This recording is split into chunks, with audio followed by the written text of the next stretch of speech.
be implemented differently this time. Please be guided. Ano yun? Ano ba yan?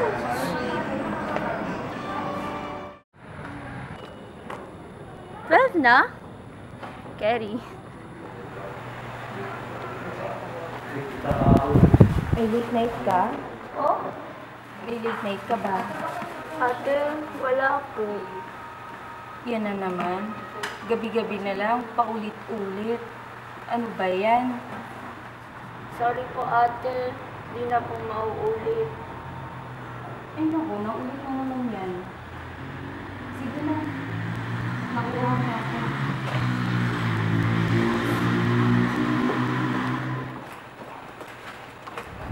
Anong oras na ba? 12:10.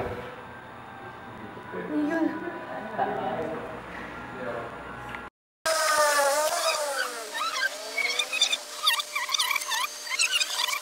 Oh? Ate, wala po. Yan na naman. Gabi-gabi na lang. Nakikita mo yung orasan? Ano ba yan? Madaling araw na. Araw-araw ganito ka na lang kung umuwi. Nag-aaral ka pa ba? Kung ganitong oras ka umuwi, dapat mag-late permit ka man lang. Dahil dyan, lagot ka kay Inang Diwata, ang tagaparusa sa mga pasaway na dormers. 12:10.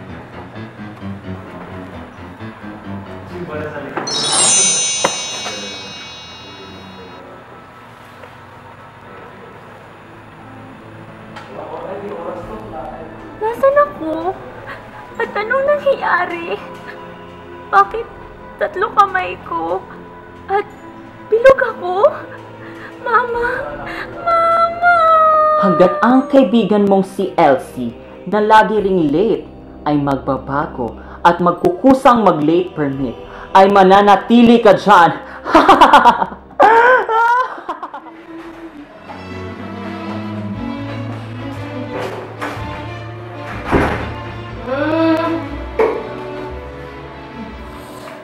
Susi ko, nasan ka na?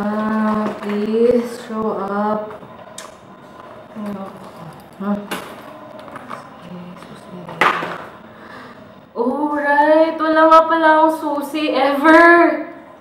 Ako pang bumaba.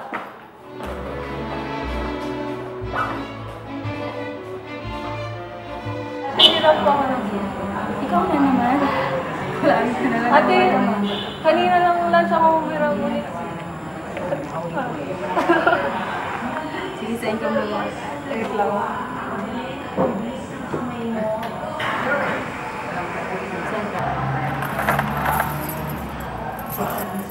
Balik mo pa ito siya.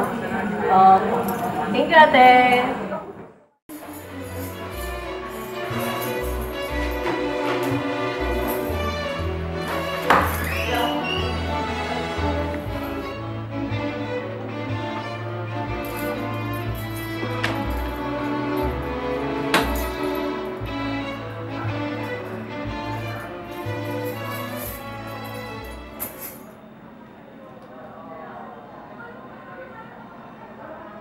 Itong si Joanna talaga, wala pa rin susi hanggang ngayon. Di naman sinusoli ka agad ang spare key. Masumbong nga kay Inang Diwata! Inang Diwata!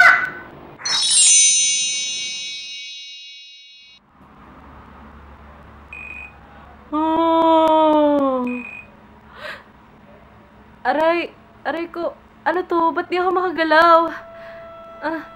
Ano to mga to? Susi sa tabi ko. Nanaginip ba ako? Hindi. Susi ako? Paano ko naging susi? Nakakalang babalik kapag may tao nagsoli ka agad ng susi sa guard. No! Ate? Ateng may spare key? Ate, yung spare key po, may hihiram. Ate? Ano sasama dito? Ay, yung spare key po hiramin ko. Hiniram ko nung roommate niyo ata. Sige, tingnan natin. Bukas naman siya. Ay, box ko. Ay, wala yung roommate ko. Pwede ko na yung susi. Sige.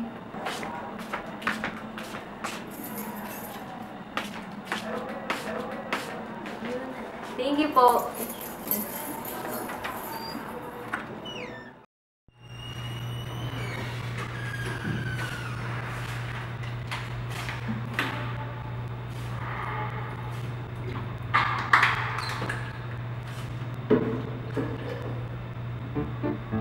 Bus na. Bus ko. Napalitan ko ba? Kukuha-kuha ng tubig, di naman pinapalitan ng baril. Inang Diwata! Walang tao. Clear!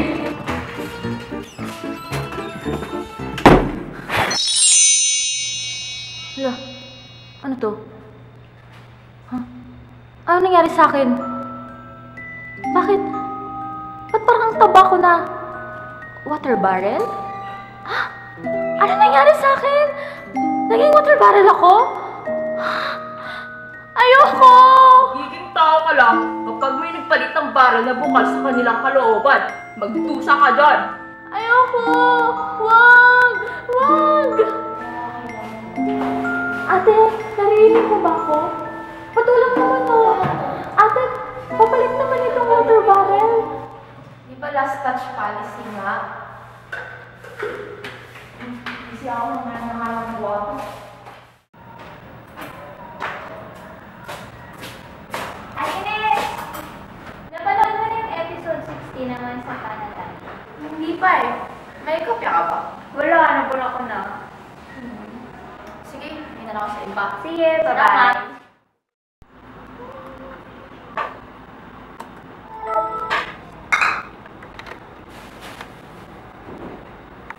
Sana mabilis yung net para ma-download ko pa agad.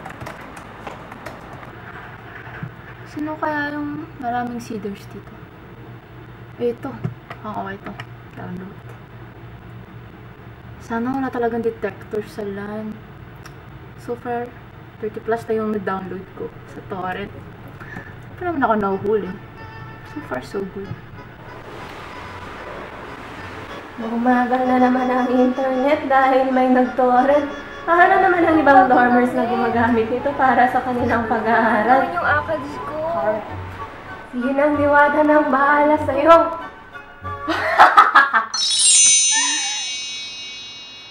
Ha? Nasaan ako? Ano itong mga kabel Sana na to? matuto ka ng leksyon.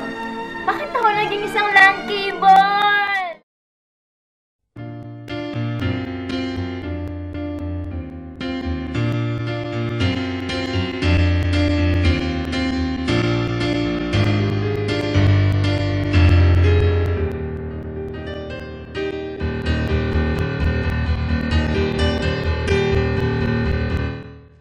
Come on, bartender, won't you be more tender? Give me 2 shots of whiskey and a beer chaser. Love will be the death of me. Your love is so fickle. It starts with a flood and it ends with a trickle.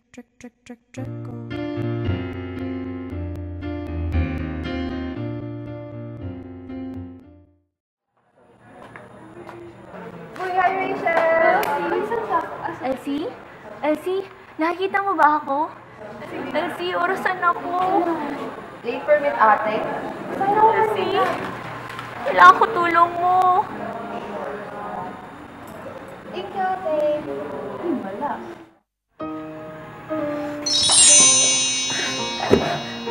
Di na ako orasan? Thank you, God. Hindi na ako orasan. Thank you. Ang hirap pala maging orasan. Tapos, nakaka-conscious pa. Palagi kang tinitingnan.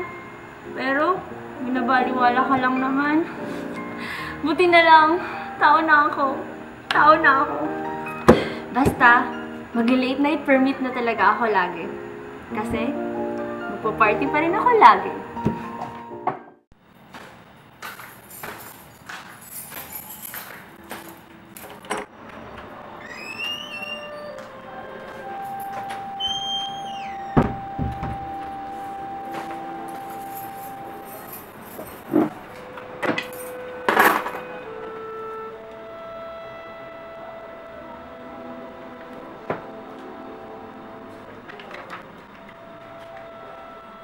Rachel, Rachel? Rachel, tulungan mo ko. Naging susi ako. Kailangan ko na maging tao. Kailangan ko na pumasok sa klase. Please. Please, balik mo na ako. Ay! Kasi pa yung susi. Kailangan ko itong balik. Baka may ating kailangan. Ate, ito na yung susi. Balik ka na. Wala si Ate Guard. Ay, ano ba to? Susi pa rin ako. Kailan ba ako magiging tao? Anong nangyayari sa akin? Susi.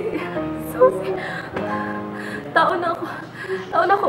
Oh, ikaw din. Salamat talaga. Babalik ko na ang susi lagi. Babalik na talaga kita lagi, Ay, namiss ko din pumasok sa klase. Matulog sa aking kwarto.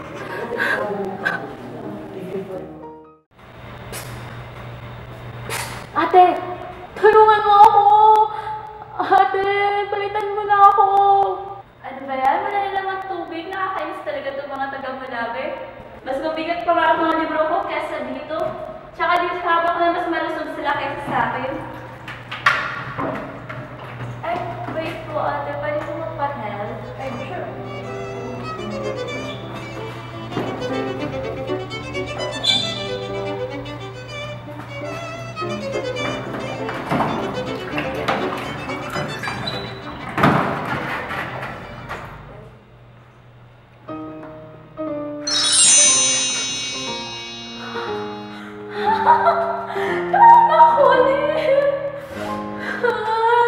Thank you, Lord.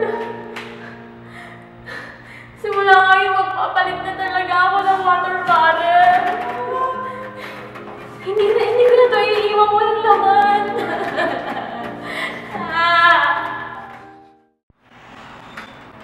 Wala pa rin si Ate Nes. Grabe, 5 araw ko na hindi nakikita. Ilamin ko na kaya ang cable niya. Mukhang mas mabilis. Uy, buti na lang walang password. Yes. Grabe! Nagtotorrent din pala siya. Kala ko pa naman mabait yun. Ha? Si Angel! Uy, Angel! Narinig mo ba ako? Uy, naging LAN cable ako! Tulong! Hindi ko pa ito napapanood. Ito din! Wait lang. Hala, ang dami na. Hala? Ang bagal na ng net. Grabe, nakaka-guilty naman. Tama, Angel. Itigil mo na yung pag-download. Nasasaktan ako. Itigil ko na kaya to. Pati yung dina-download ni Ate Nes. At hindi na ako magto-torrent ever kasi baka mahuli rin ako. Yan, okay na. Promise, hindi na talaga ako magto-torrent.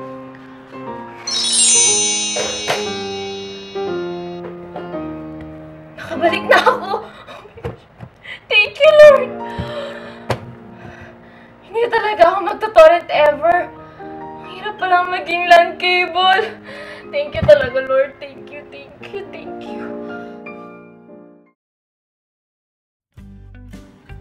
At dahil sa mga pangyayaring ito, ay naging mas payapa at mas masaya ang pamumuhay sa Mulabe. Wala nang nagagalit sa mga water barrel na walang laman. Wala nang naghihintay sa mga humiram ng susi na hindi maibalik-balik. Wala nang nagkaka-violation dahil sa late permit. Wala nang mga pasaway na pilit nagtotorrent sa LAN kahit na ipinagbabawal. Isa na talagang masayang pamilya ang Mulabe ngayon. Salamat sa mga dormers na sumusunod sa mga alituntunin. Mabuhay tayong lahat! Mabuhay!